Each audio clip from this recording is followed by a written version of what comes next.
Welcome to the Wartime MMA podcast. It's your boy, Alex, Tony, Mike.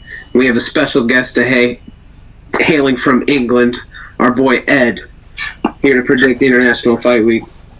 But, yeah, without further ado, are y'all ready to hop into the first prelim? Or? Yes, sir. Yeah. Yep. The prelim opener. We got Nico Price versus Jacoby Smith. Frankly, I got Jacoby Smith by first round knockout. I think he's gonna destroy Nico Price. I get it. Nico Price has been showing lately like he finally equipped his signature chin into his last two fights. One he won and the other one he lost. But I think Jacoby Smith hits harder than Themba and Morona. Morona's more like a volume striker, and Themba's just Themba.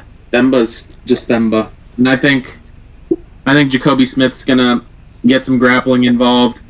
He might. I could see a submission. I'm not gonna lie to you, but other than that, I got ground and pound TKO or he catches him with an overhand. That signature wrestler H-bomb that people have been doing lately. The America Classic, yeah, the one where they stare at the floor and throw it. Yeah. I get PTSD from that shot, man. The Hendo Bisping one. But anyways, in terms of on paper, it looks like a round one knockout, but I just think Nico Price is just gonna hold on, and he'll lose this again. But he'll probably lose 30-27, might even be 30-26 with a knockdown. But I just think that just the veteran, the nuisance, the know-how. I just think that screams just Smith just obviously using his name to catapult and make a statement and have a dominant win. Yeah, I'm also going to have to go with Jacoby Smith here.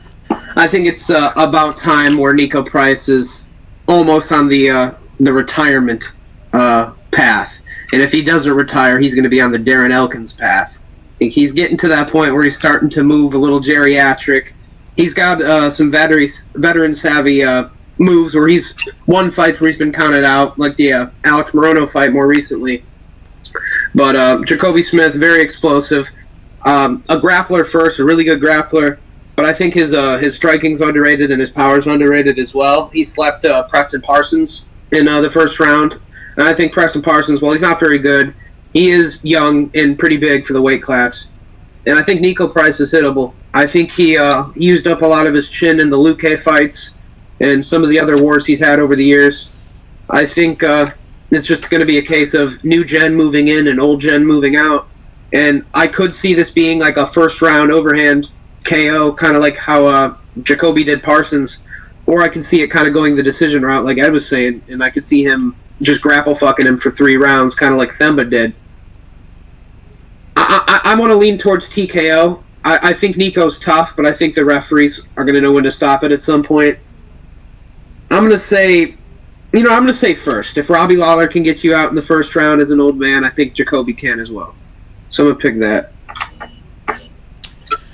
First fight of the night, first clean sweep. I'm going to go with Jacoby Smith. Nico Price, a good showing his last fight against Alex Morono, but I think this is a completely different matchup. Athletically, physically, power, potential.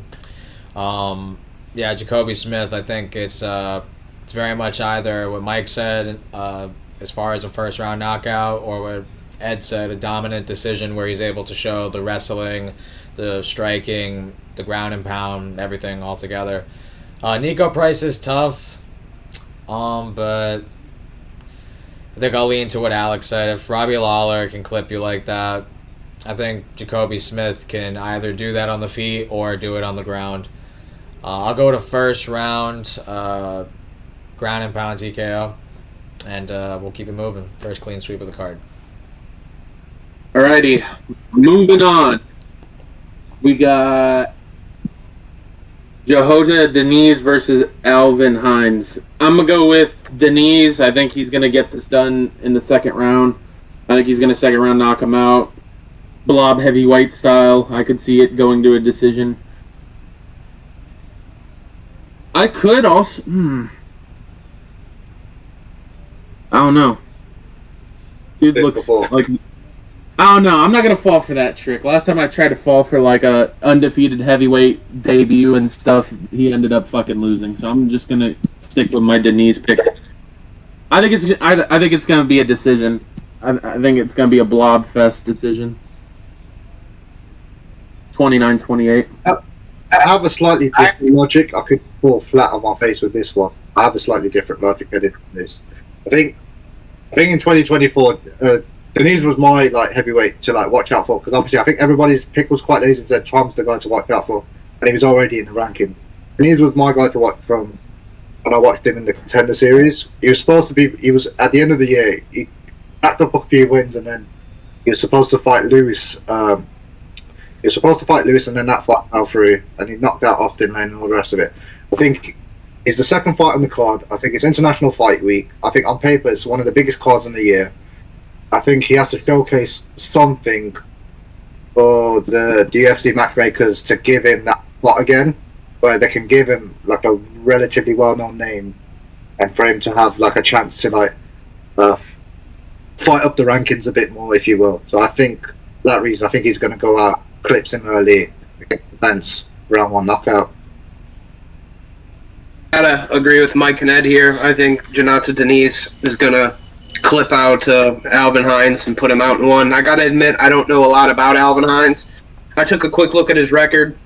He seems like he seems okay for a shitty heavyweight, you know? Like, he seems like he's got some submission ability, some striking ability, but at the end of the day, like, I'm not gonna trust some fat oaf heavyweight coming from LFA to fight Jonata Denise. Like, I know who Jonata Denise is. I've seen him sleep people who are, like I said, less than shit, you know, like okay shit, you know, compared to other heavyweights, slightly less. And I think Jonata's got pretty decent takedown defense, like he showed against Carl Williams. Of course, a big part of that was Carl Williams not shooting, but when he did, he stuffed it. And of course, that went out the window as soon as he fought Tybura. So I do think there's a level there, but I don't think some guy just coming over from LFA is going to do anything to Jonata. I think Jonata Denise sleeps him in one with a slip overhand on some, like, it happened a couple times. Junior Tafa and Jorgen De Castro, that sort of knockout. With, like, they both kind of swing and one of them goes down. So, yeah, I'll go Denise. KO first. Second fight of the night, back-to-back clean sweeps. I'm going to go with Johanta Diniz as well. Former Glory kickboxer, I think, if I'm not mistaken. You know, he's got the better striking. I'll be honest, I don't know anything about his opponent. I don't even remember his name. Alvarez? What is his name? What's his opponent? Alvin Hines. Yeah, I don't know why I thought of Alvarez. Alvin Hines. I've never seen him fight. Don't know what he is. I just know Johanta is a decent kickboxer for heavyweight standards. Decent power. His problem has been the grappling, as for many specialists and strikers usually deal with, but he's only losing to like Marcin Tybura, who we've seen got a robbery win over Mick Parkin. I don't know how he won that, but he did. So, you know, he's not bad. He's a seasoned veteran of heavyweight, you know, multifaceted game with the grappling. He can hang on the feet. That's not a bad loss in hindsight. I'm going to venture to say that this opponent doesn't have that skill or conditioning to be able to do that for 15 minutes against Johanta. So I'm going to go with a first-round knockout win for Diniz. Yeah. The clean sweep train continues to roll. Yes, sir. Moving on. We got Cedric Dumas taking on Jackson McVeigh.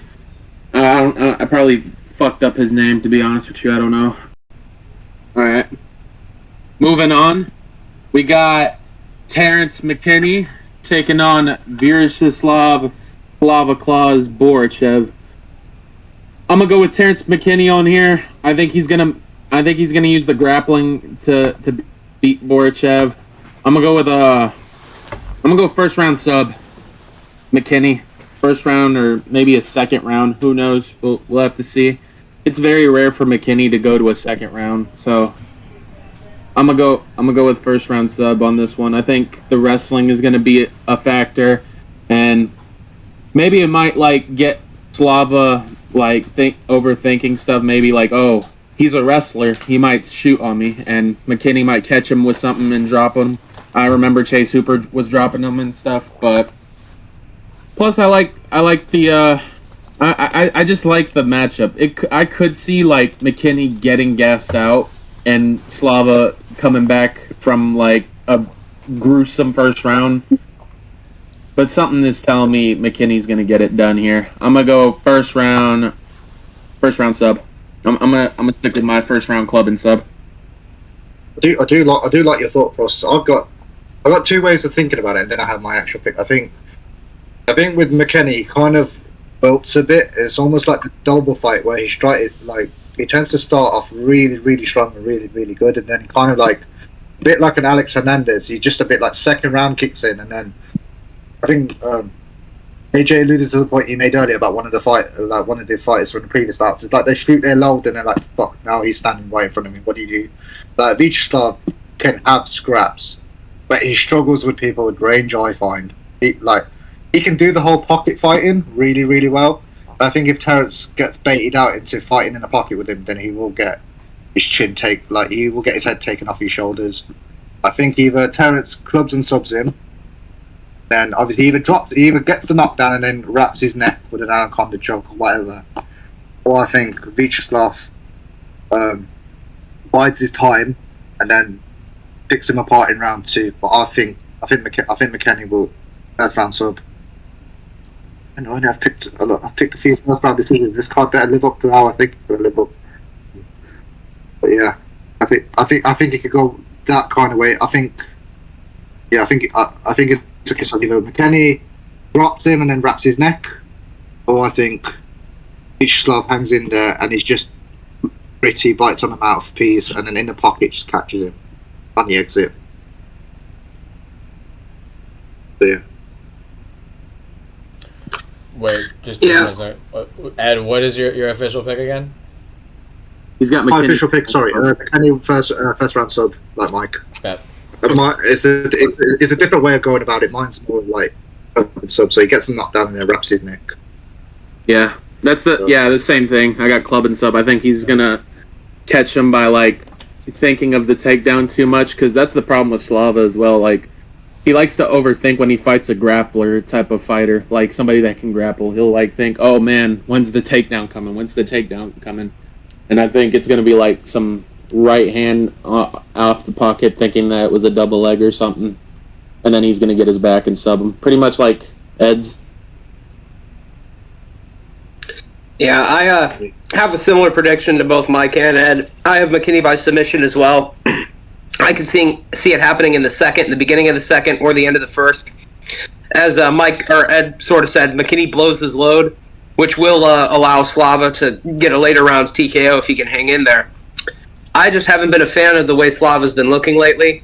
There's been some moments where he just gets his fucking ass beat, and I don't like that look, especially against a guy like McKinney, who can kind of, if he wants to, mix the martial arts. I think Slava is going to come into this fight thinking McKinney's going to strike with me, and I think that will allow McKinney to get a takedown if he so chooses. And after McKinney does get a takedown, I think he can probably hang like on top of Slava for the rest of the round if he wants, and avoid a striking fight altogether, and probably save his gas tank a little bit. And then going into the second round, or just later into the fight, Slava's going to think, okay, this guy wants to wrestle me, and that's when the big overhand can come. And I can see McKinney dropping him. If Chase Hooper can drop you with the takedown attempt overhand, McKinney can too. Chase Hooper, like he has been good, but I don't look at him as somebody with power in his hands, whereas McKinney does have power in his hands. I definitely think McKinney can get sloppy and he can get shinned in this fight. But I don't like the way Slava's been looking. I think McKinney, even though he takes his damage, he never really loses confidence, whereas I think Slava may have lost some confidence from his debut onwards after losing a lot of fights.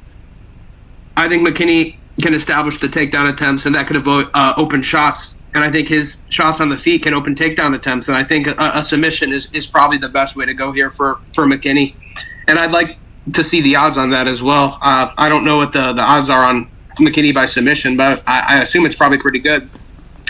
I'm going to say first round submission, like Ed and Mike. I'm going to say arm triangle or rear naked, just gets on him, and muscles him down after clipping him and submits him, just brute forces him, pure explosivity in the first, just grounds him out. First round sub, McKinney. Yeah, I think we're all thinking the same thing. I'm going to join the sweep streak on this one. I'm going to go with Terrence McKinney as well. I picked Chase Hooper in that fight against Slava Claus. And Slava Claus is a good striker. He had a good fight with Nazim Sajikov. That's aging well, that draw. But I can't help but notice, dude, he's very easy to take down. I don't care that he trains a team alpha male. It feels like every fight you can take this dude down.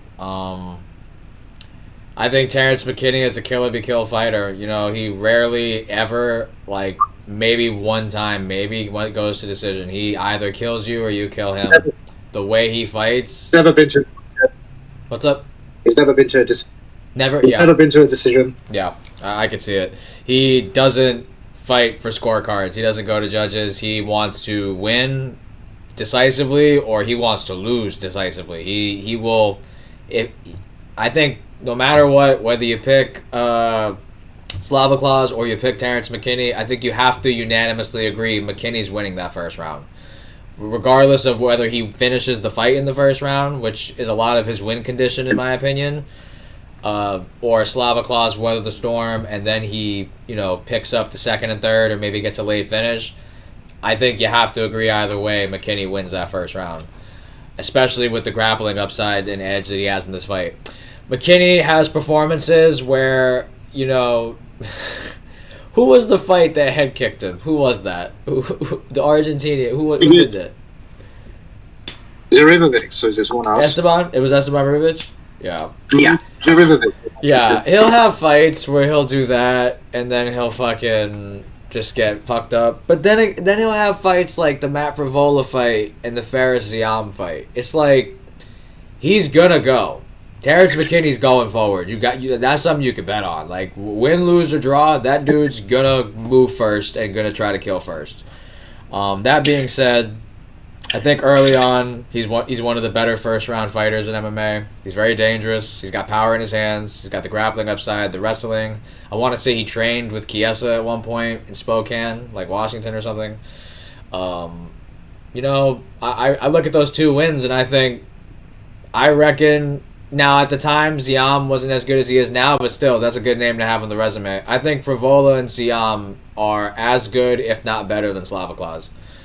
And I just can't get over how easy it is to take down Slava Claus. I'll go to first round, back flat, ground and pound TKO, where Slava Claus is defending the choke, trying to not give it up, and ends up giving up horrible position, and McKinney's like, oh, well, you see the back of your head, I'm just going to start teeing off, you know, and then, you know.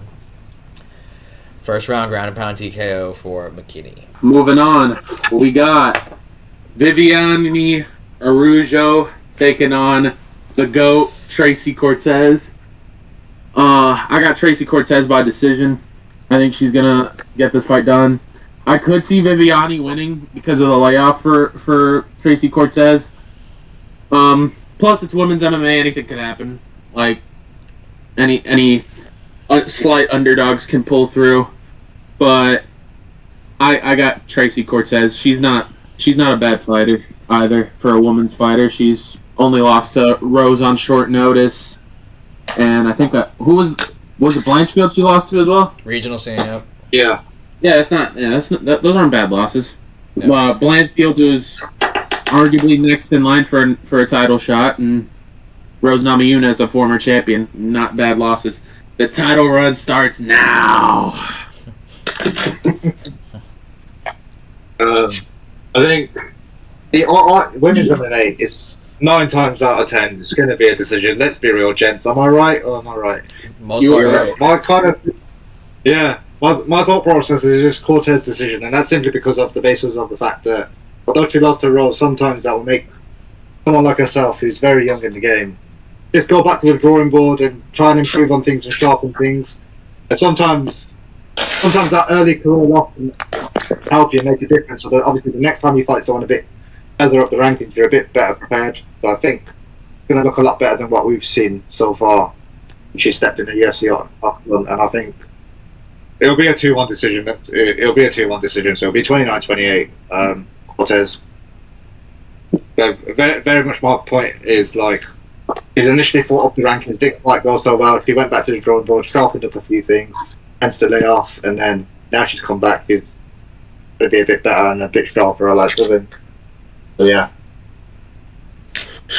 Yeah, I gotta agree with Mike and Ed. Tracy Cortez gets this done. She's a younger, fresher fighter. She's improving more in her career. She's been involved, improving her striking a lot lately as well. Her boxing has gotten pretty okay for women's standards. I think, honestly, she could even knock down Arujo in this fight. I could see it. Arujo's been knocked down before by Rebus and other girls, so I don't mind that. Usually in women's MMA, the more dyke, uglier woman gets it done, but today the badder bitch gets it done. That's the change. So Yeah. Tracy Cortez, all cheeked up, gonna get on top and ground and pound, boom, boom, boom, boom, boom, boom. You know what I mean? Just big Tracy hours all day. Big Tracy. Big Tracy, 30-27, ground and pound. I think she'll look good on the feet. I think she'll look good in general. Yeah. 30-27 every round. Yeah. I think, in all seriousness, I think she'll establish the jab on the feet. She'll be able to get the takedowns. Like I said, Arujo's been dropped before by, in my opinion, lesser strikers with less power like Rebus. She's old.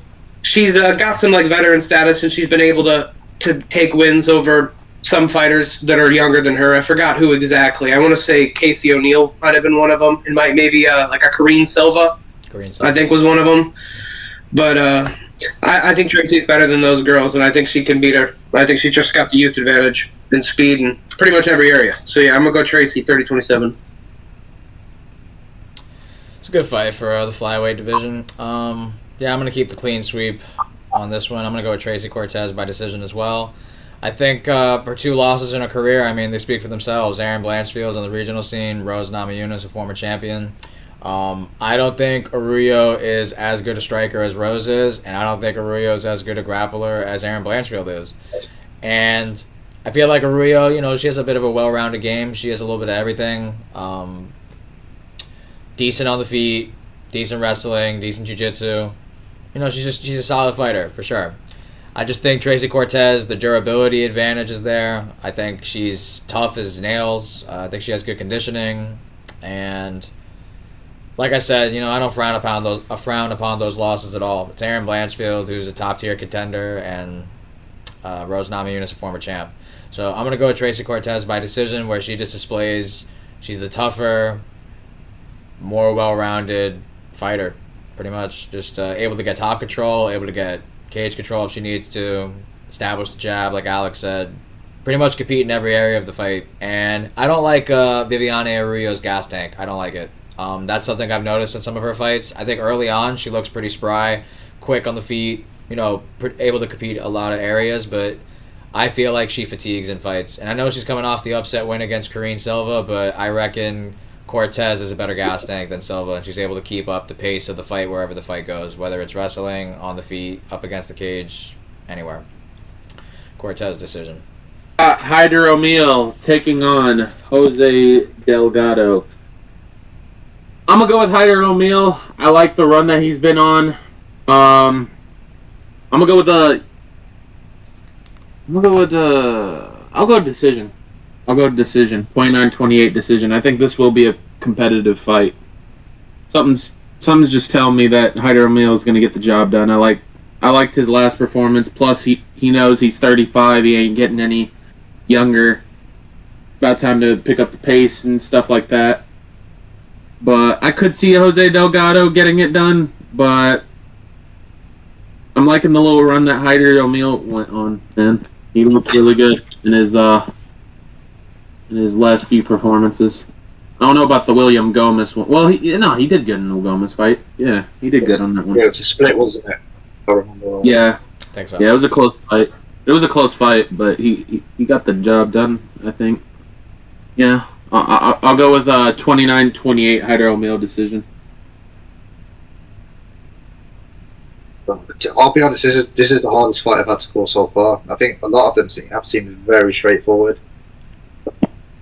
they're quite contrasting, aren't they? Because you've got one who's, even though they only have like 20 odd fights between the two of them, one of them's 35, the other one's what, 27, so quite drastic differences. He was on to scorecards once and he's lost that fight, whereas Emil's obviously won the judges scorecards before, so that's a factor that plays in. And Delgado's 73-inch reach compared to 70 inches for Hydra Emil. That could play a factor if you used it right.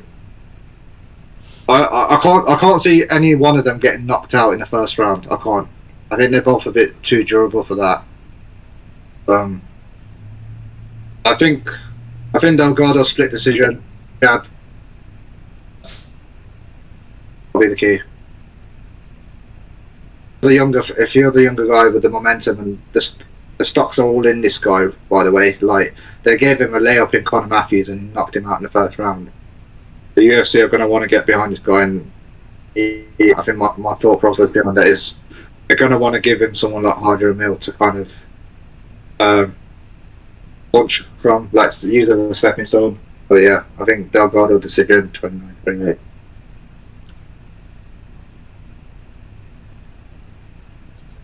Yeah, it's a tough fight to score. Probably, like Ed said, the toughest one to predict so far. It's tough.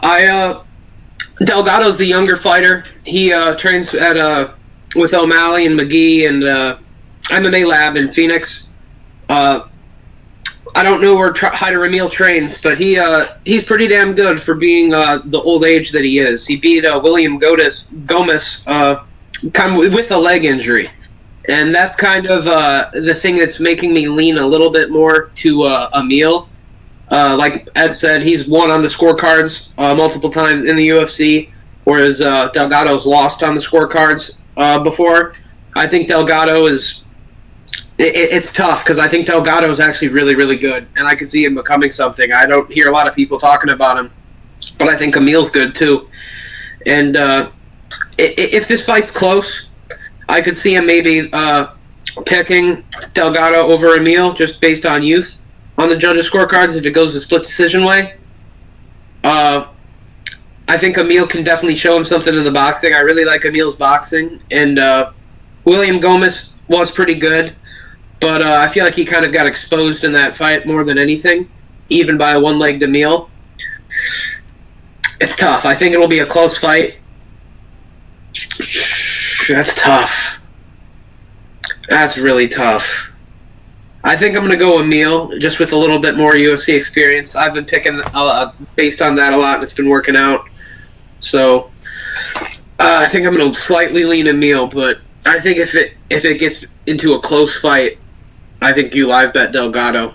So, but I'm going to give 2 rounds to Emil. It's tough, though. If it's super, super close, like split decision close, I would say live bet Delgado. But I'm going to go Emil, just slightly.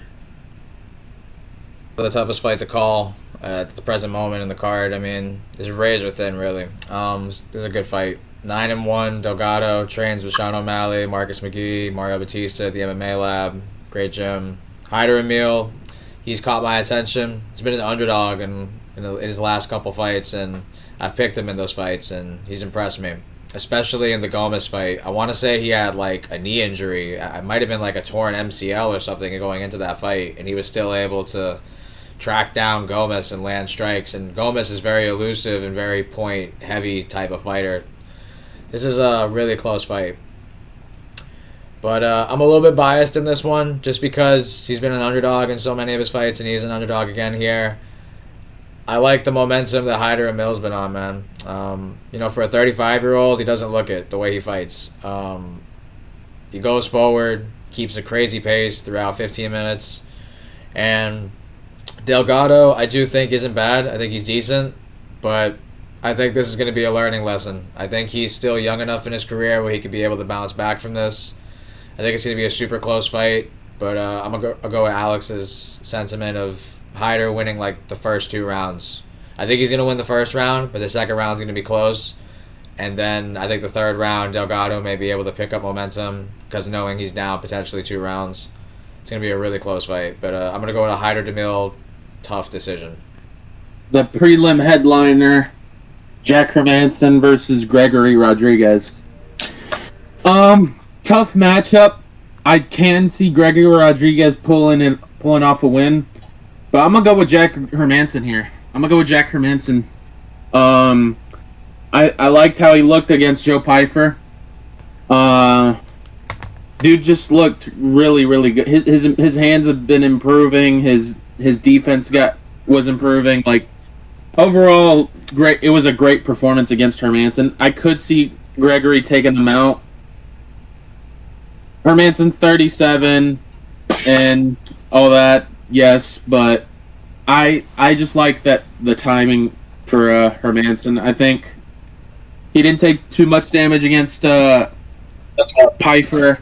He's well recovered, and plus for an old age, I think being off for like a year isn't like the worst thing. While for Rodriguez, he's coming back after he's coming off a 4 month. He's coming back from 4 months ago from getting the other shit kicked out of him by Jared Cannonier. I didn't like that. I'm gonna go with Hermanson. I do think Gregory Rodriguez is gonna have a good first round, but then I think once he starts getting tired, I think Hermanson's gonna pick up the storm and just start piecing him up by a decision. I think it's gonna look like the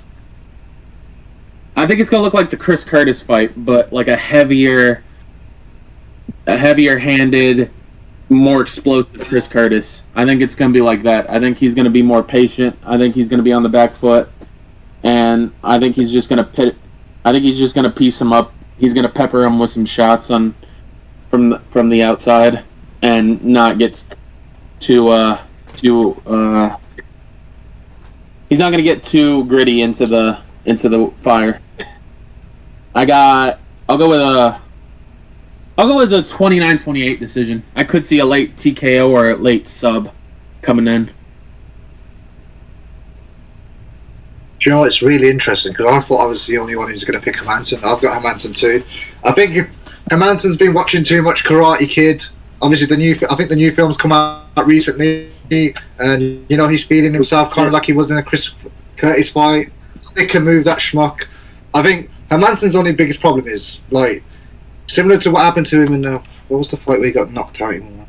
I think it was ages ago. Well, round 2, similar to the Cannonier fight. If he allows Gregory Rodriguez to pin him against that fence and cut the cage off like that, he will get knocked out in 1 round. I will say this much about Gregory Rodriguez. As much as I don't rate him, he's ridiculously dangerous in the first round.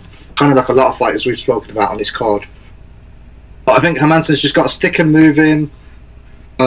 Again, he's got to mix in the shooting as well. Give him different looks. If you've got him on the ground, soften him up a bit.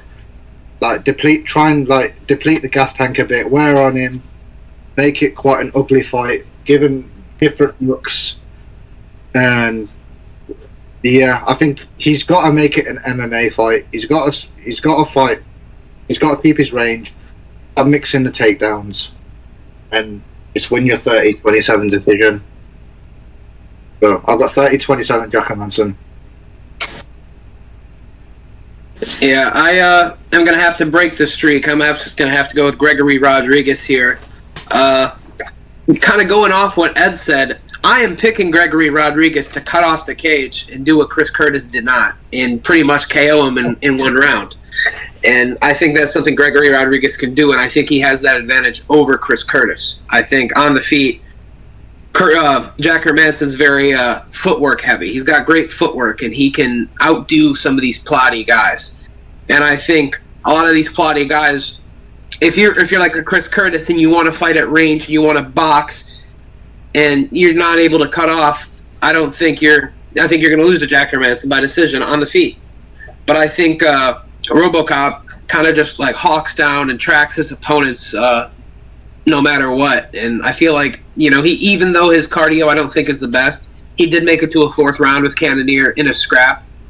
I think RoboCop's got great defensive grappling. He's got great grappling of himself, and I see him being the stronger, more muscular opponent here. I could even see him being on some of that juice, to be honest. But I don't think Hermanson's going to be able to implement a wrestling game very well against RoboCop. I think RoboCop, even if it does go the distance, could win the first two boxing Hermanson. I don't think his footwork is going to be as effective against RoboCop as it was against Chris Curtis.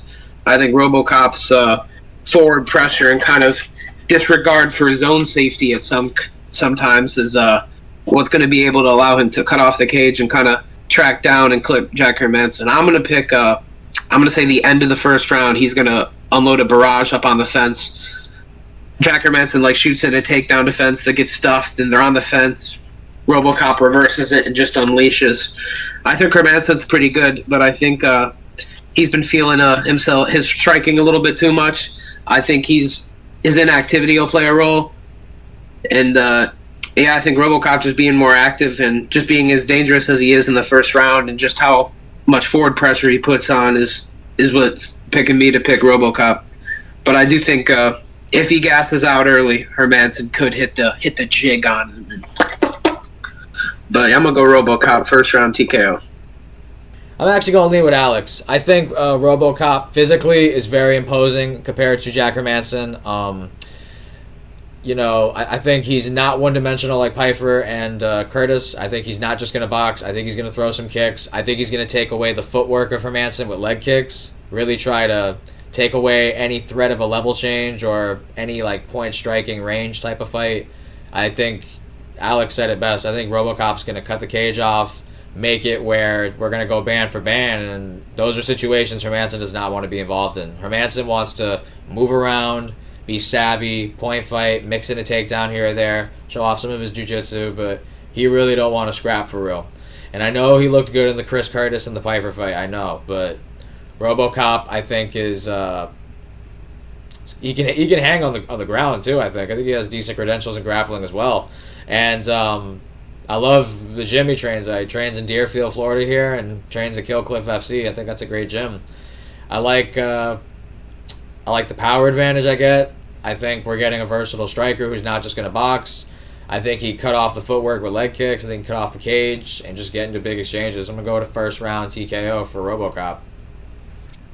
Peyton Talbot taking on Felipe Lima. Honestly, man, I don't know. I'm gonna go with Felipe Lima. I'm gonna go with Felipe Lima by decision. But don't.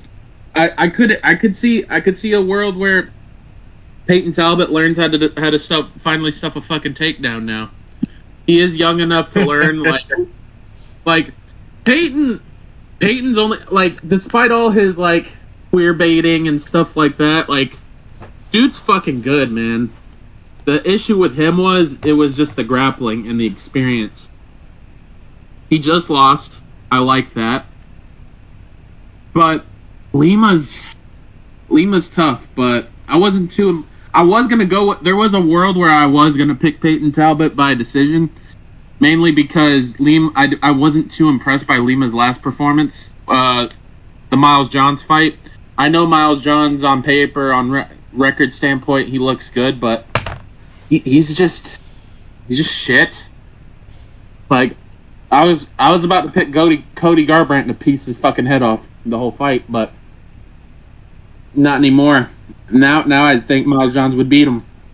That's why I'm kind of saying I'm gonna go with Felipe Lima by maybe a 30-27 decision, maybe, or 29-28. But you think he'd potentially win all three rounds? Wow. Huh? Interesting. I think you think he'd potentially win all three rounds? I think it could go all 3 rounds. I don't see him finishing Peyton, but I could see a world where Peyton does something stupid on the ground and gets his back taken. Yeah. Honestly, I could see that too. Mainly, I could see a round 2 sub potentially. If anybody that's going to probably finish the fight on the ground, I would say that's Felipe Lima's game. But man, I don't know. I think it's going to be a tough fight. I do want to go with Talbot. I do want to say that he's young. He's probably learned from his mistakes. He finally has that one loss to learn, okay, there's one flaw in my game that I need to work on, and that's the grappling. And that's kind of why Ronnie Barcelos was winning too, even on the feet, because he was getting Talbot thinking like, I don't want to get taken down again. But yeah, I'm gonna go with Felipe by decision, but I wouldn't be surprised on an upset victory here from Peyton Talbot. I do like your pick. I just think it's one of those things where how many people would have picked Felipe to win this matchup before the Barcelos fight? The other thing I'm thinking of is I'm trying to paint a picture for everyone because I want to show everybody my train of thought. I think the UFC press conference happens. You get Talbot on the stage, Lima on the stage. Talbot's obviously trying to hype the fight in the crowd, talking about how they're going to put on a show. Whereas you've got Lima, who's a bit of a pressure fighter and can mix up the grappling and stuff. But I think if Talbot talks the fight up in a way that it's going to be a striker's fans like pleasure to watch and all the rest of it, I think it might entice Felipe Lima. And there's that naivety in him. He gets compared to Olivera a lot. There's a bit of that naivety about him where I think he could get enticed to just push.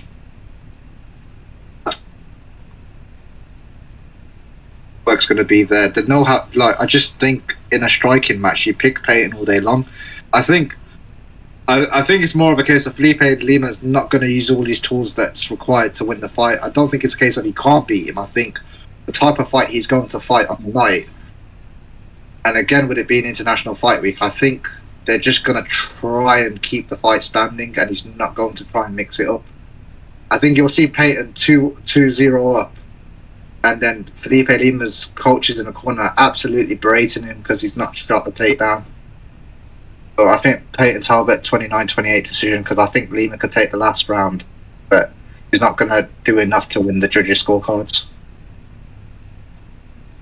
Not a bad prediction at all. One of the better fights on the card, to be honest. Good to see Talbot back again. In my logic, if Barcelos can beat you and out-grapple you, so can Lima. I think Lima's, at this point, far more athletic than Barcelos is. Barcelos is kind of an old man. I think Lima's a better striker. I think he's more dynamic. I don't know if he's a better grappler than Barcelos, but I think he is, from what we've seen, more submission threat. He was able to submit Mohamed Naimov a weight class up on short notice while he was losing the first 2 rounds, which I rate highly. But I think Andre Lima or Felipe Lima, Felipe Lima, I think he's good. And I think Peyton Talbot kind of got fraud checked. I think that the Talbot ship has kind of sailed. I think Lima could get his back at some point. I think really the takedowns are going to be there. I think he can kind of lure him into this like striking fight and eventually get a takedown. I think Lima's legit on the feet as well.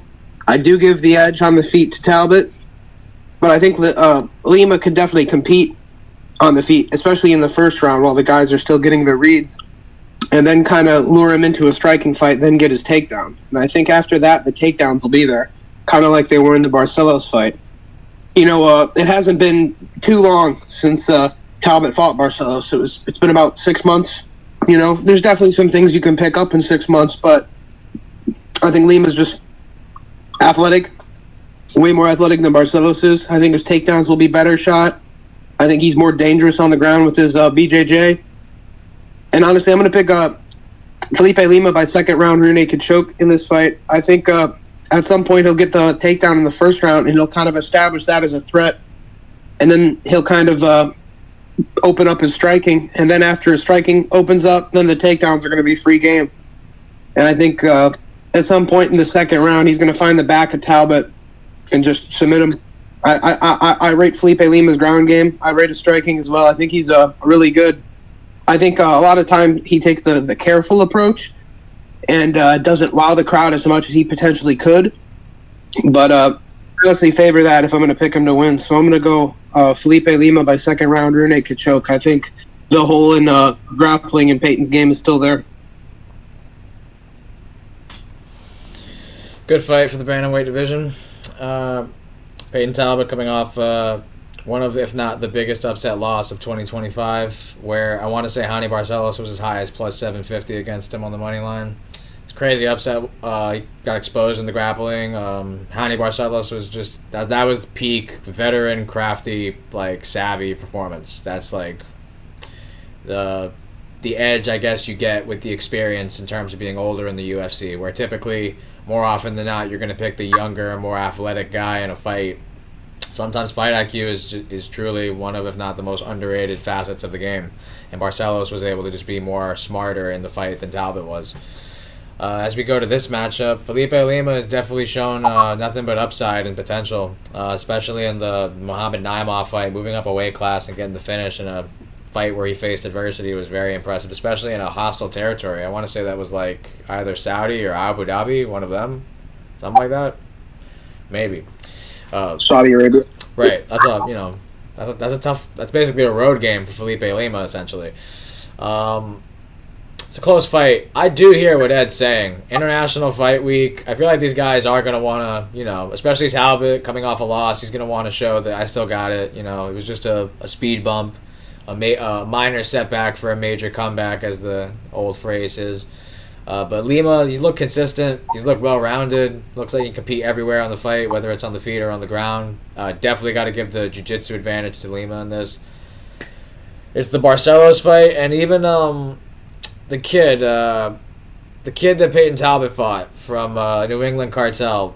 Was it Nick Fior? Is that who that was? No, It was some. Aguirre. It was some guy from New England Cartel. He had Peyton Talbot's back for like the whole first round, and pretty much could have got a rear naked choke whenever he wanted, but he just couldn't get it. Nick Aguirre. Nick Aguirre. The grappling hole is there. I agree with Alex. It's still there. Hasn't really changed. 6 months. Can we see an improvement in takedown defense? Maybe, but if the fight does hit the mats, Lima can probably snatch up a choke. It's a really close fight. But I think I'm gonna go with Felipe Lima as well. If he doesn't shoot takedowns in this fight, then he's liable for whatever happens. I'd like him to make this an MMA fight. I would prefer him to mix in the grappling.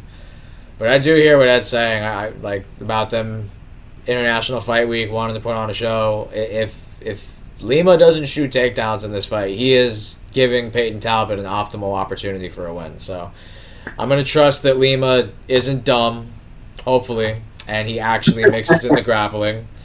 I hope he takes his career seriously, and he didn't get paid under the table to let Peyton Talbot have a comeback, but let's just see. So we'll have a Felipe Lima decision where he's able to show that he can hang on the feet with Talbot, get the takedowns when he needs to, maybe even throw in some submission attempts, but I think Talbot would have shown some improvement in grappling and submission defense as well, but it still wouldn't have been enough to win a decision. So I'm going to go with a Felipe Lima decision win. Neil Dariush taking on Hanato Money Moicano. I'm going to go with Moicano. I could see a world where Beneil gets that underdog upset, but the thing is, I don't like the layoff. He hasn't fought in almost nearly 2 years now. Well, not 2 years. A year and 6 months. He hasn't fought in a year and 6 months. I don't like that for. I don't like that for Beneil pick. Huh? It feels like forever though. It has feel like I felt like it was almost like 2 or 3 years. Like his last fight was Armin Sarikian. I completely forgot he fought him. Yeah. Yeah. Like I didn't. I don't know. It's been a minute for Beneil. Moicano coming off a submission loss to Islam. That is not a bad loss at all to have. But we just saw in his last fight before the Islam fight, we saw him manhandle Benoit Saint Denis. I know now it's like probably not going to age the best now that like how Benoit's been fighting lately, but I still rate that, and the Jalen Turner performance, even though Jalen Turner's a little bitch, doesn't know how to fucking go for a finish, and while you're in the end of the first round, but personal hatred because of that. Somebody over here picked Jalen Turner. That was me. Retarded pick. Never was gonna pick him ever again after that. Didn't in his last fight. I'm gonna go with Moicano by decision. I'm going to go with him by decision. I could see a world where he ground and pound TKOs Beneil or something like that, but Beneil's very respectable on the ground, man. You can't sleep on Beneil. He's very good. Yeah, I think The thing is, for me, even on the activity and everything goes against Benil, the Gamrot fight still holds so much weight for me. So it's really hard looking at it when I applied that logic. There is a world where you can pick Benil Dariush, but he's just been inactive. It's not like the Charles and the Armin fights. He's looked really old, really fragile. He's looked like how you expect like a 36, 37, 38-year-old lightweight who's been in the company a decade to look like. It's just money Moicano time, isn't it? He's got the momentum, regardless of the fact that he's lost to Islam Makhachev. He looked fantastic against Benoit Saint Denis, and I can't see a world other than. I don't think Moicano will sub him, but I think he can either ground and pound him on the floor, or he wins a decision. But do you know what? I'm in a good mood. I'm going to pick ground and pound round 2. Moicano. Yeah, it's actually a pretty tough fight. I think Benil, if he were to show up on point, could make this competitive. I could even see him chinning Moicano. But I think, like Ed said, the momentum's all in favor of Moicano. I think Moicano's striking has evolved pretty drastically since the first times we saw him in the UFC. He's got a decent Muay Thai kind of Olivera style on the feet. And I think if they were to fight on the feet, which is kind of the way I see this fight going down, I think they could both shoot on each other, but I think the winner will be decided on the feet, I should say. I think Moicano will have the output, whereas Dariush is trying to land a big shot. And in the grappling, I think it'll be more or less a wash. I think maybe Dariush might seek the takedowns a little bit more than Moicano, but I'm not sure. And I think Moicano has the momentum. They're about the same age, but if you look at their faces, Benil Dariush looks like he's 50, and Moicano looks the same he's always looked. But Dariush got like gray hair. He looks like somebody's grandpa at this point. And I think his chin is kind of gone. And I think Moicano's never had, a famously good chin or anything like that either, but I think he's got a little bit more toughness. I think he's got that recovery ability to come back like we saw in the Turner fight, whereas I don't think Dariush has that. I think if you clip Dariush, you're on the way to finishing him already. And I think whereas if you clip Moicano, he can come back and still win the fight.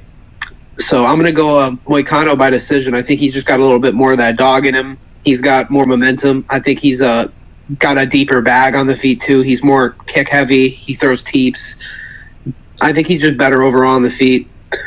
And I'm going to pick him by decision. I think nobody's really going to outdo each other on the ground. It'll be mostly stand-up. That's my prediction. I'm going to say 29-28 or 31-27 Moicano. I hope you're not right.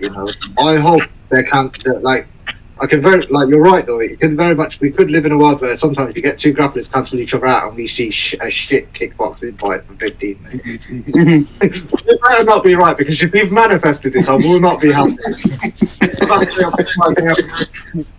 You better not be right. It's going to be like Benil Gamrot. Everybody on the panel's picking Moicano, and I can understand it. The momentum that he has, look good in the BSD fight. I know we all just saw him get, destroyed by Islam, but who the hell isn't getting destroyed by Islam for the most part? The BSD win, he looked great in France in a hostile territory. Main event underdog, I picked him in that. He kind of exceeded my expectations. I expected more adversity from BSD, especially early on. I did not think Moicano would win the first round. Even if I picked him, I thought he would weather the storm and show that he's the more well-rounded fighter and things of that nature. But he took off early in that fight. And then he was able to show that he could come back in a fight against Jalen Turner, as we all know. 90% of people bet on him, picked him, and for good reason. Jalen Turner's very much first round or bust, and he had the first round finish, but he fumbled it. Aside from that, Moicano for the most part, he only really loses to a certain level of fighter. He's losing to Jose Aldo. He's losing to Rafael Fiziev. He's losing to Islam Makhachev. He's losing to Rafael Dos Anjos. This is a tier of fighter where they're well-rounded to an extent. They have multifaceted layers of their game. I actually think Benil Dariush does have the grappling edge in this fight. I rate his credentials in BJJ very highly, considering he was able to. I know he got first round KO'd by Charles Oliveira, who's the main event of this card, but he did take Charles down pretty easily, and he was able to like be in his guard. Granted, he was missing ground and pound shots, which is rare. I don't see that. Like he was literally like Charles was weaving ground and pound shots. It was crazy. It was. I think Beneil's the better grappler here. And the Gamrot fight. For Gamrot not being able to take him down like I thought he was in that fight, I rate that. So I actually do believe Beneil is the better grappler overall. Whether it's defending takedowns, engaging in takedowns, jiu-jitsu, transitioning, scrambles, you name it. I think Beneil is better than Moicano. I actually do feel that. But on the feet, I think Beneil has the power advantage. He is a southpaw, I want to say. Technical-wise, though, I think Moicano has the edge on the feet. He trains an American Top Team. They have a great boxing camp there with Dia Davis, Dustin Poirier. Jorge Masvidal used to be there. He was a decent boxer for MMA standards. ATT's boxing's legit. And I think... Great boxer. Great boxer. Decent. That's a bit of a disservice. Yeah. Right. No, really. He's a very good boxer. Yeah. I know he gets comparisons with his Muay Thai style, but I actually think Moicano's boxing is like, he does throw kicks. He throws low kicks and side kicks, but his boxing is underrated from a technical aspect for MMA, especially his jab. I think Moicano has a really good jab and straight punches. A fight that I point to where I saw that really displayed, aside from his recent run, was when he was at 145 and he fought Calvin Kattar. He was able to hang on the feet with like a prime Calvin Kattar at the time, and I thought that was pretty impressive. He didn't really need to grapple in that fight. He was able to compete with him on the feet. I do think Calvin Kattar in any form is a better technical striker than Beneil Dariush. The question for me in this fight is what is Beneil going to do? If he fights this fight like he fought the Drakkar close fight, I think Moicano is going to look clinical on the feet. He's going to counter him, and he's going to look like really sharp on the feet. If Beneil attacks this fight like he did the Gamrot fight, where he's patient, he sees everything in front of him, and he's able to defend the takedowns or whatever level change, or whether it's on the feet, and just keep everything in front of him, that's a tough out too. I'm going to go at Moicano by decision. I think it's going to be a super close fight. I do think Beneil's going to get takedowns. I think he will potentially get control time as well. I think for Moicano, you want to keep this fight on the feet. I think you want to box with Beneil. I think you want to really try to make him pay for the wild things he does, spinning back fists, overhands. Beneil takes chances on the feet, and I think Moicano needs to really establish the jab and set up counter shots where he can capitalize on moments. I'm going to go at Moicano in a close decision fight. It's going to be a good one. Brandon Royval taking on Joshua Van on short notice. I'm going to go with Joshua Van here. I was doing some tape here. I still think it's a tough fight for Royval. I think this is going to be the toughest matchup that Joshua Van has had in his run here. But something's telling me that Joshua Van is going to have a very good performance here. I was just watching some tapes, man, and I saw people around the same frame as a Joshua Van just push Brendan Royval up and just kept marching forward at him. And that's how Joshua Van fights. He likes to march forward at his opponents, get the reads in, and once he starts seeing a chink in the armor, he's gonna start teeing off. And I could see a world where he'll lose. I think he's gonna lose the first round badly, and then there's just gonna be moments where he is pushing Royval up against the fence, and people are gonna think, oh, Royval's gonna get it done, and then we're gonna have this 1 second round where he catches Royval with a body shot or something, and I think he's gonna do I think it's gonna be a 29-28 decision in Joshua Van. I could see a world where Brandon Royval gets the job done, but something's telling me, man, that Joshua Van's is taking a moment of his little stardom right here. He might become a star in the future. Who knows? Just because of how active he is. Normally, I don't like it when somebody's too active, but he didn't take too much damage against Bruno Silva. It was mainly just him whooping his ass, minus him him getting caught, but I don't think it was really him getting dropped or rocked by anything. I think Bruno Silva landed a right punch and it caught Joshua Van off balance a little, but I wouldn't say that it rocked him or hurt him per se. I could see a moment where Royval pulls like a Mateusz Nicolau and just catches him with a knee out of nowhere, but I think Joshua Van's a better boxer than Pantoja, and Pantoja was able to just freaking march against Royval and do what he wanted to do. I know it was probably through the threat of the takedowns and all that, but something's just telling me, man, that Joshua Van is going to probably get the job done here. I'm going to go with a 29-28 Joshua Van decision.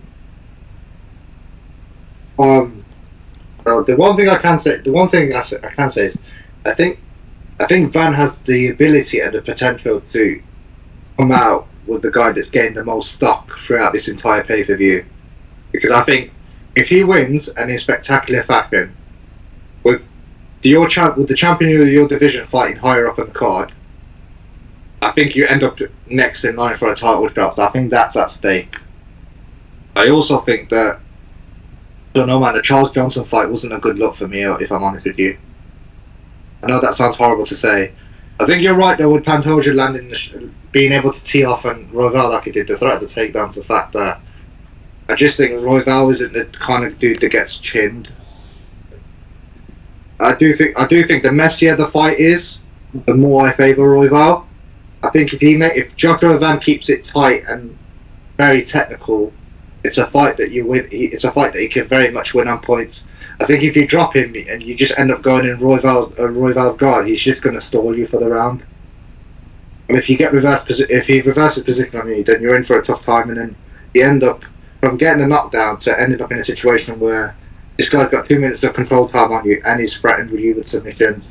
All it takes is for Royval to go to the next round, make a couple of adjustments, take you back, and then you're fucked.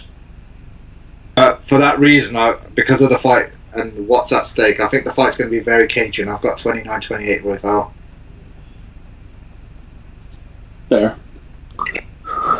Yeah, this is another one of the tougher fights to predict in the card, in my opinion. I hope you're right though, Mike, because I think if you're right, I think we end up with a new contender at 125, and that's our next title fight. Yeah, I something's just telling me that he can do it, man. And it wasn't even the Pantoja fight. There was other fights that I've seen. The Moreno, the first two Moreno fights. I think there was another guy that was smaller that was able to get him.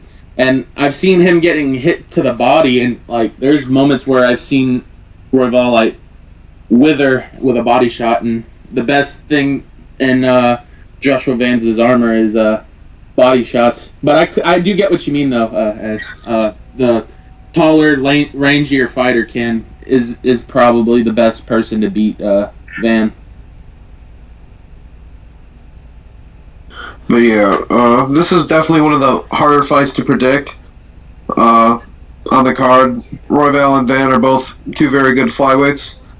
Royval has the experience, whereas Dan is kind of the up-and-comer. Style-wise, I kind of want to lean Van right away. I think Van's able to get in that range and hit the body, as Mike kind of said, and kind of sap away the gas tank of Royval and kind of make him a shell of himself later into the fight. But I don't want to underestimate Royval, because Royval's one of the taller, longer, polished guys for the weight class.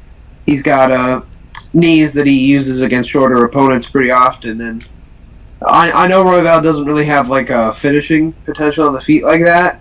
But then again, what flyweight does? Not very many. You know, Charles Johnson, I wouldn't consider him a power puncher, and he was able to knock out Van. And that's the fight that makes me worry. If the Charles Johnson fight had never happened, I'd just pick Joshua Van, and this would be over. But I watched him get knocked out by somebody at flyweight, which I don't like. I don't think Royval is just going to hit him with this H-bomb from hell, but I do think there's a potential for him to land like a knee while Van comes in for like body shots. And I do worry about that. That being said, I do think Van's going to be able to find his range, and land to the body and land to the head and take over the fight as the fight goes on. I don't think Royval really has enough to stick out there besides the knee that could really hurt him. But I do see the knee and maybe a head kick or something like that hurting Joshua Van. So I do worry about some parts. But I think after a first round of finding his reads, Joshua Van could come in. I don't think Joshua Van is really going to get taken down. I think this is going to be 3 rounds on the feet. I think Van's activity helps him here. Whereas, Royval just pulled out of a Manel Cop fight earlier in spring due to a concussion. So I can see that potentially playing a factor as well. Maybe Van's able to hurt him a little bit easier. But I think Joshua Van's going to be able to get rounds 2 and 3 and take a win by decision, beating Brandon Royval. Brandon Royval's damn good though for that weight class. He's been the number 1 contender for a long time, and there's a good reason. And like I said with that whole Charles Johnson thing, like there is potential there for Royval to win. So I wouldn't sleep on him at all. But my pick's got to be Joshua Van. I like his style. I think his style is a good matchup for Royval. Facts. Tough fight. Brandon Royval is a former title challenger, top 5 contender in his own right. I would say he's one of the bigger 125ers in the division. On paper, for me, this is actually one of Joshua Van's toughest matchups stylistically. The concern I've always had with Joshua Van was really just his size and durability overall at 125, coming off the Charles Johnson knockout. But even before that, before the knockout loss, he's just not the biggest guy at 125, and that's saying something. Royval is kind of the opposite. He's one of the bigger 125ers. He has great range. He's dangerous in a lot of areas of the fight. His jiu-jitsu I don't think is like elite, but he does find ways to get submissions. I think on the feet is what's his moneymaker. I think he's got knees, elbows, straight punches, just his old explosiveness, and he's able to keep up a pace at flyweight for that size. That's impressive. Joshua Van, I want to say he leads the UFC in significant strikes landed per minute. Great takedown defense, great gas tank, good technical boxing. I mean, sky's the limit for the kid. He's really good. But I can't help but notice I do think this is a tough style matchup for Joshua Van. I'm not gonna lie. I reckon this is probably the toughest fight for him in the division. Honestly, if he's able to win this, that tells me he is championship caliber, and he's ready for a title shot if he is to come victorious out of this fight. I want to say the opening odds had this at Joshua Van minus 260. It's about pick'em now, so that money has been coming in on Royval very much so, and for good reason. I thought that price was crazy for Joshua Van. I like him, and I'm considering even picking him, but minus 260 is crazy, especially when the competition isn't close. Royval's 1-1 with Brandon Moreno, and he could argue if it isn't for injury mid-fight, then he could potentially be 2-0 against Brandon Moreno. He beat Kai Kara France. He has good wins on his resume. Joshua Van, his activity is astounding. This will be his 5th fight in 9 months. It's crazy. Speaks English. That's really big for his marketability. I don't like the concussion pull out of the Manel Cap fight for Brandon Royval. I don't like that. But I'm going to be biased. Call it what it is. I'm just going to continue being a Joshua Van fan or whatever you want to say. But give me Joshua Van by decision. I think he displays good counters, good reactionary boxing. I want to see him go to the body, avoid knees, kicks. It's hard for Van because he has to kind of be at a range where he's able to get his offense going while also not exiting into a shot from Royval. And he's going to constantly have to be on guard.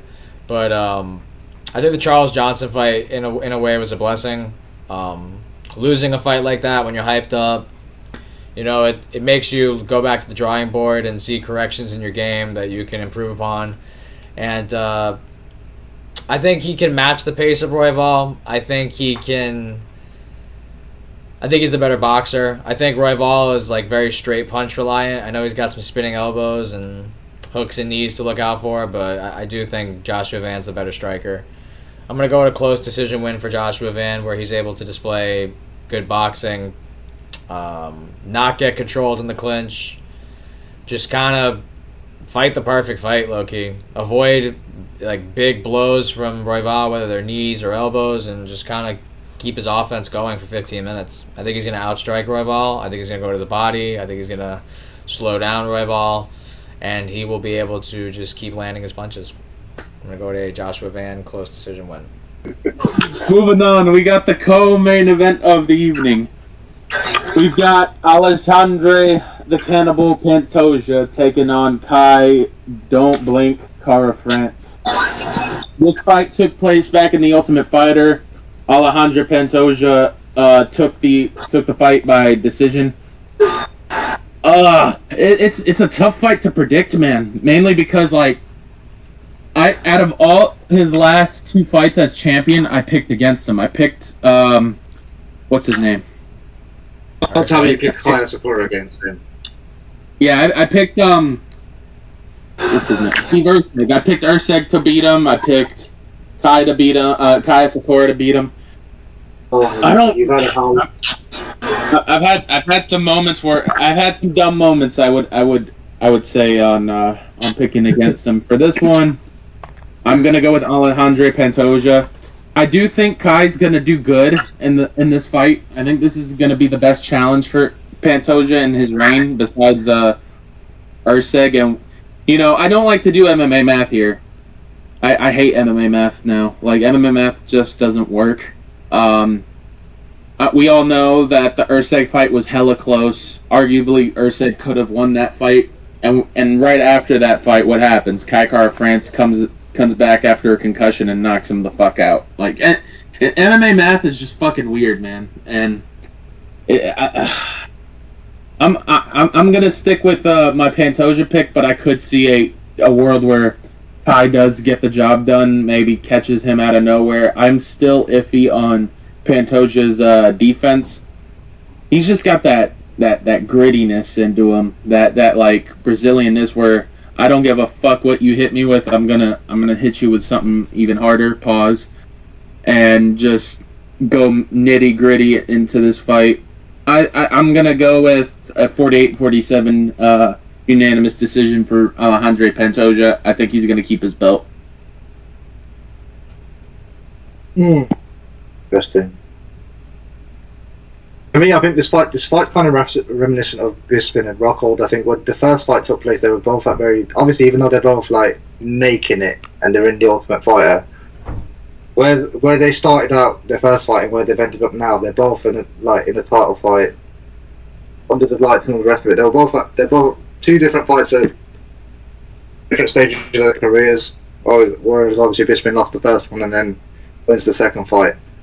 I think with this fight, I think Kai looked so good for me against the Askarov fight. I think that's what's giving me hope that he can win this fight.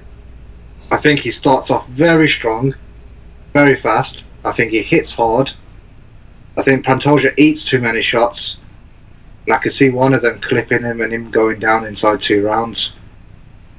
Whereas I think with Pantoja's hope is obviously weathering the storm and being able to hold on to the end of the fight.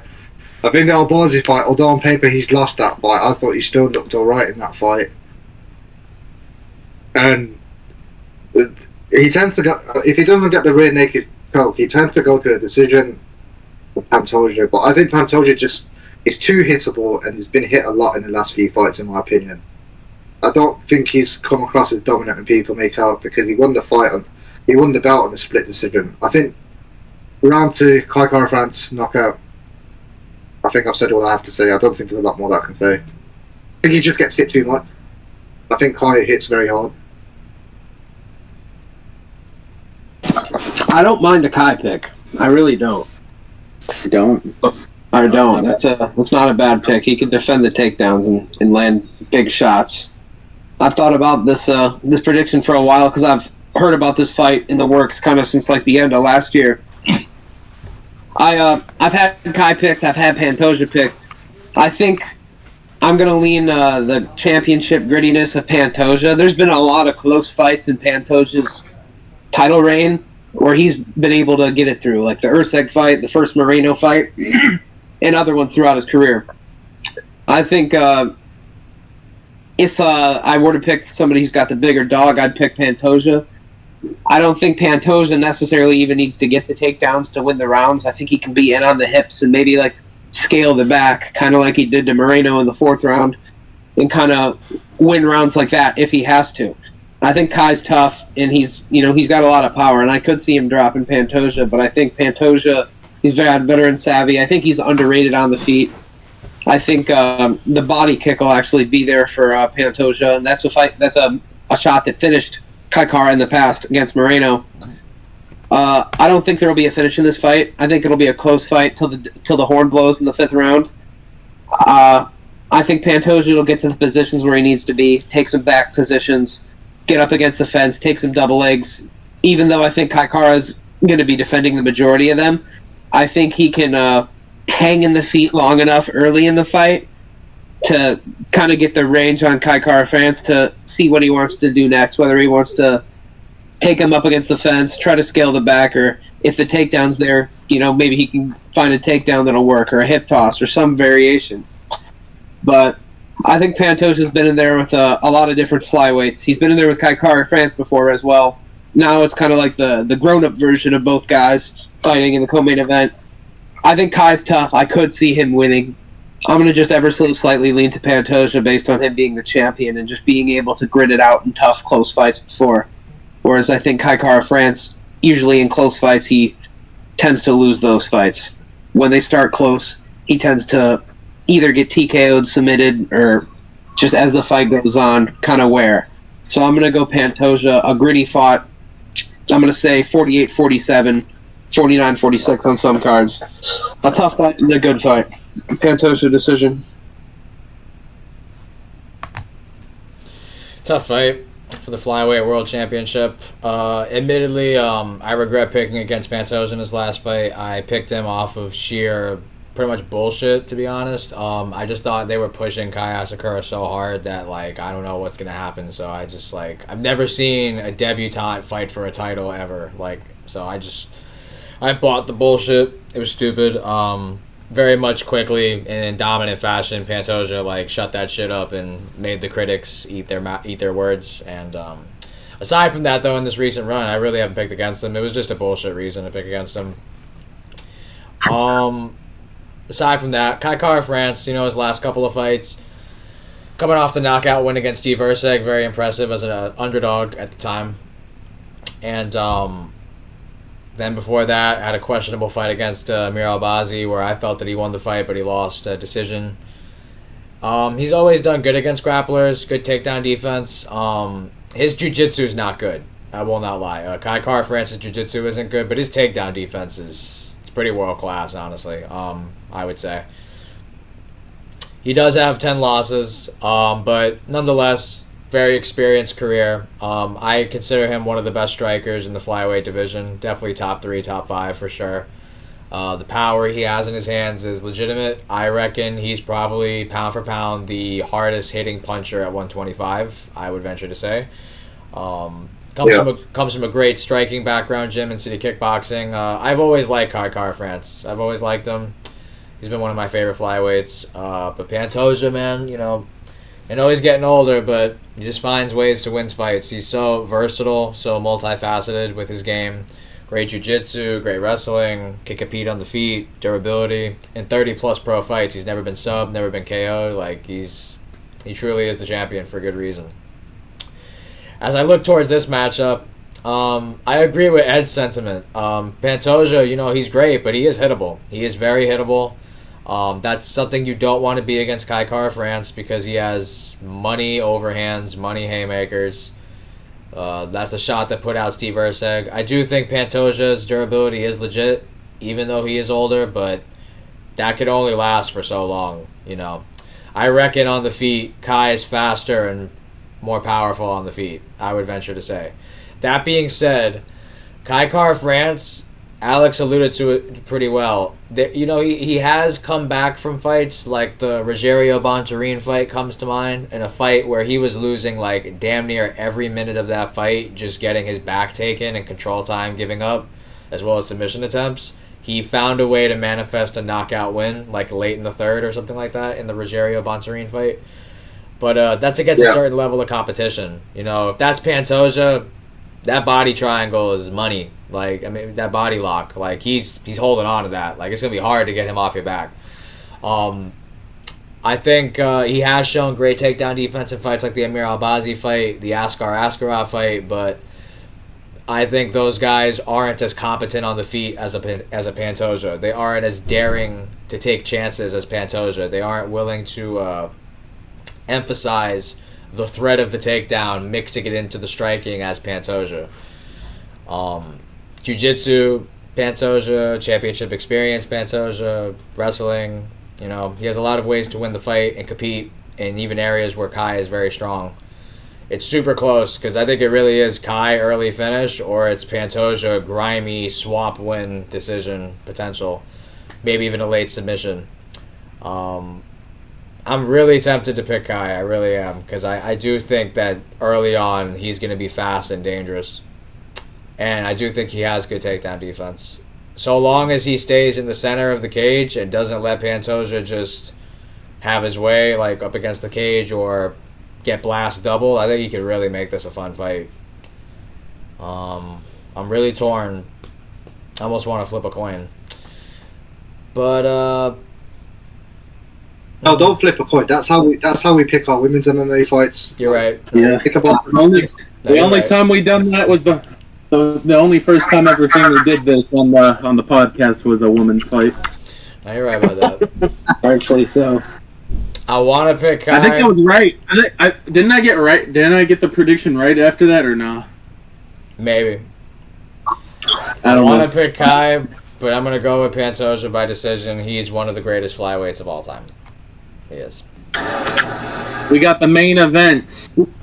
We got, for the vacant UFC lightweight championship, Ilia Topuria coming up to 155, taking on Charles Oliveira for the belt. I'm going to go with Ilia Topuria. I think he's going to knock out Charles in the second. I'm a huge Charles Oliveira fan and all that, but lately I can see one of these fights ending up being in a meme by ever who wins. One end, we got Charles Oliveira that says Ilia Topuria does not hit hard. And then we got another guy in Ilia Topuria. Everybody knows he's infamous on his confidence and stuff like that, and anybody can mince it into like, oh, he's just this guy that yaps a lot on Twitter. But in reality, I do feel like the dude is a confident man, and I do think there's a bit of rage bait into his whole philosophy of talking. But other than that, I do see this fight winner for whoever loses is going to end up being in a meme. Either if it's Charles when somebody replays that Ilia doesn't hit hard, or Ilia he probably said something in the press conference or something, then gets clubbed and subbed by Charles. Who knows?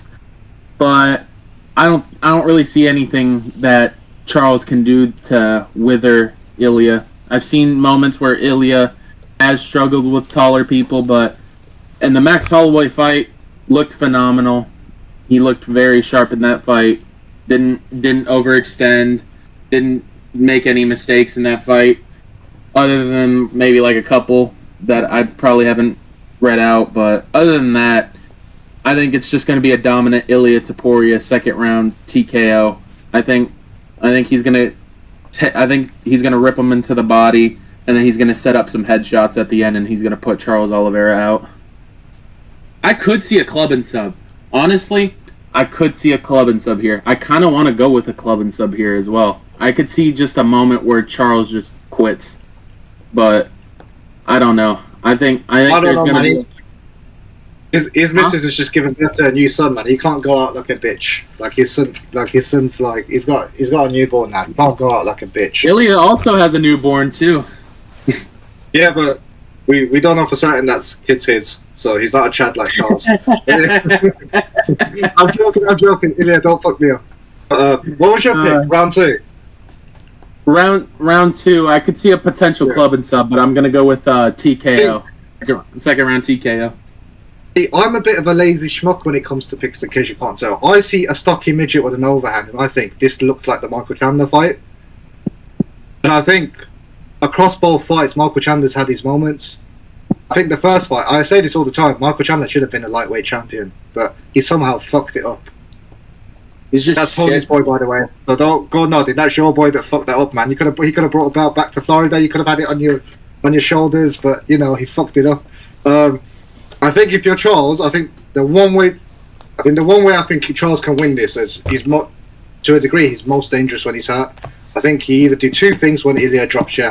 I think you lay and ask him to go on your guard and try and buy yourself some time, kind of like what you did in the Poirier fights. I think also at the start of round 2, if especially if Charles has gotten a bit hazy at the end of round 1, like he was in the Chandler fight, I think Ilya comes in aggressive, like the Matador walking forward, and he walks onto a check left hook. But my head tells me that Georgian Gardenom's going to fucking flatline him inside 2 rounds. So I'm going to have to agree with Mike and say round 2. But it's not going to be a TKO. It's going to be a knockout. Like we're talking eyes rolling to the back of his head. Because Ilya's just too good at pinning you against the fence, and it'll be like body, head, body, and then come up top. And his shot selection is very, very good. I know he hits hard, but people can also hit hard, but he's also got very good accuracy. He just knows how to find the button. He's done it in 16 pro fights. He's found the button near enough 9 times out of 10. And I can't pick against him, against someone who just isn't durable and can't take a hit that well. So for my head just leans Ilya Topuria. I'm to knockout. Yeah, I got. Yeah, I have to agree with Mike and Ed here. I have Ilya Topuria. I kind of already know the outcome of this fight, and I feel like you guys do too, along with the rest of the MMA fans. Charles just, he's tough. I'll give him that, but he just can't take a shot. Like his chin's long gone. You get him in a submission, he'll probably tap. He kind of just crumbles down if you hit him real good. And, that'll work against maybe a guy like a Gaethje, a Poirier, who won't jump into your guard, give you time to recover, get back up. Ilya's jumping on. And I don't think there's too much threat of submission to Ilya Topuria. I don't think Ilya's like an Islam or a Khabib level of grappling or anything like that. But I don't think he's... I think he's more along the lines of like a Volk, I think he's got the wherewithal to not get submitted in those positions. And I think if he drops Charles Oliveira, he'd be safe enough to jump on top and finish the fight. That being said, I think, he might want to just keep it on the fight. That's a part of the fight where he's 100% favored. Whereas the grappling, Oliveira is known to snatch some shit up. But I think Ilya Topuria is just nasty. I think he's one of the best fighters we've seen in a long time. I think he's well-rounded. He's super technical. He's powerful. From what we've seen, he's got a good gas tank as well. But to be honest, I don't think this fight leaves the first round. I think Ilya Topuria knocks out Charles Oliveira in the first round. And I don't think it's a TKO. I think it'll be a knockout. I think it'll be a bad one. I think Charles Oliveira on the feet, he's very hittable. Like when Charles Oliveira is at his best on the feet, he's putting a lot of pressure on his opponent, and I don't think that's really what he wants to do with Topuria. I think Topuria would find the shots, and on the contrary, if Oliveira wants to have a more measured approach, I think that favors Ilya even more, where Ilya is going to be able to track him down and find his shots even easier. I think it's a lose-lose situation for Oliveira. I think the best thing he can do is just shoot takedowns and try to get Olivera down or try to get Topuria down and try to big man him in the clinch, land knees to the body and stuff like that. And I could see Olivera going for that. Like, the knees and the clinch to the body have been a move that Olivera's gone to against boxers and shorter fighters in the lightweight division. And I could see him trying to use that against Topuria. But I think Topuria is different. I think he's one of these guys who's going to be an all-time great if he doesn't retire early. I think he's skill for skill, probably the best fighter right now in the UFC, maybe outside of Islam Makhachev. But the way Ilya looks, that's not the way Charles looks. Charles looks sloppy in moments, and especially on the feet. His chin's up in the air, and I think that's a prize worth taking for Ilya Topuria. I think he's going to chin him bad. I think it'll be a hook or an overhand of some kind, and he's just going to brutally put him out. No TKO, flatline KO. Ilya Topuria, new lightweight champ. First round. Fucking hell, man. We've all picked Charles Oliveira to get toasted. I think so. It's about that time. Yeah. Took a lot of damage in his career. Yeah. Yeah, and he's no spring chicken anymore either. Like I think he's almost 36 right now. I think he's gonna be 36 this year or 37. Yeah. Hold up, let me check. Yeah, the motherfucker's 35. He's gonna be 36 in a couple months. Like, then this is very bad. And plus, I'll give my deep thoughts after Tony gives his prediction. Main event of International Fight Week 2025, UFC 317 for the vacant 155 championship of the world. Charles Oliveira is one of the greatest lightweights of all time. I think we can all agree on that. His run was entertaining. His run was fun, captivating, cinematic, if you will. It was almost like a movie. Very nice meteoric rise to fame and all that, and showed he can overcome adversity in a majority of those wins, like the Chandler fight, lost the first round, finishes him in the second. The Poirier fight, arguably loses the first round, comes back in the second, able to get a late finish. The Gaethje fight gets stung on the feet, but able to still overcome it and get his finish.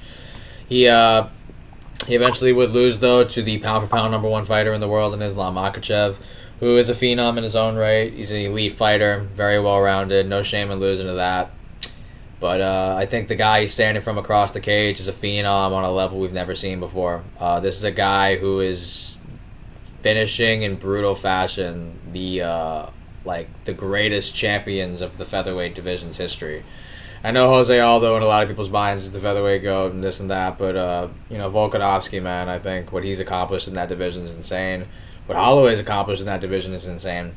And for him to be able to put those two away speaks volumes to the pedigree and the caliber of fighter that Ilya Topuria is.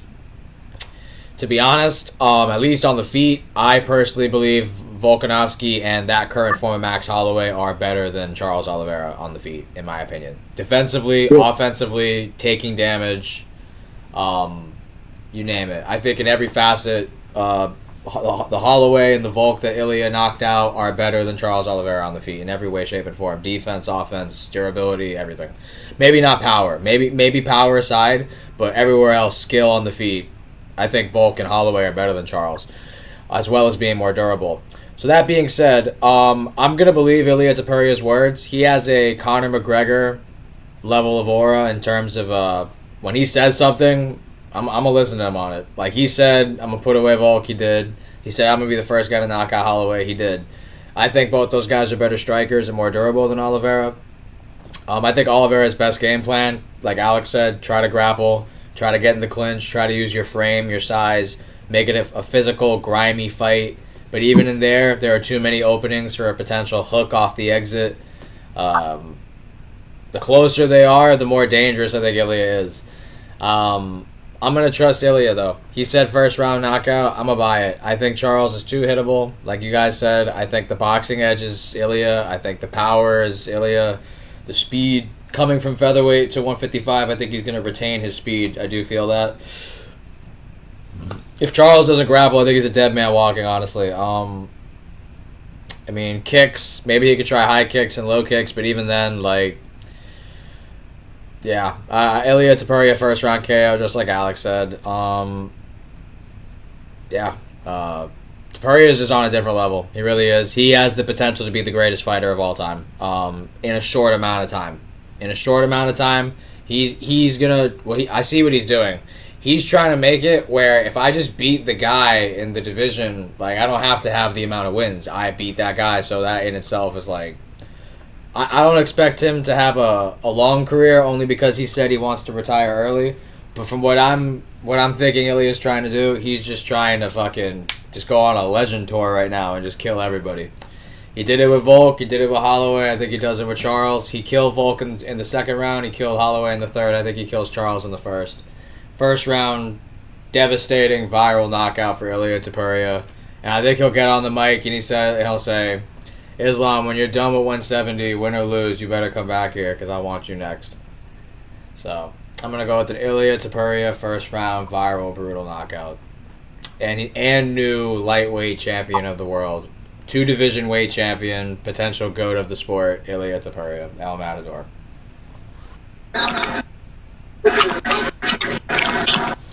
Alright, well those were our UFC 317 fights predictions. We really appreciate our special guest Ed for coming through and giving his predictions. Definitely down to have that again on another card in the future for sure.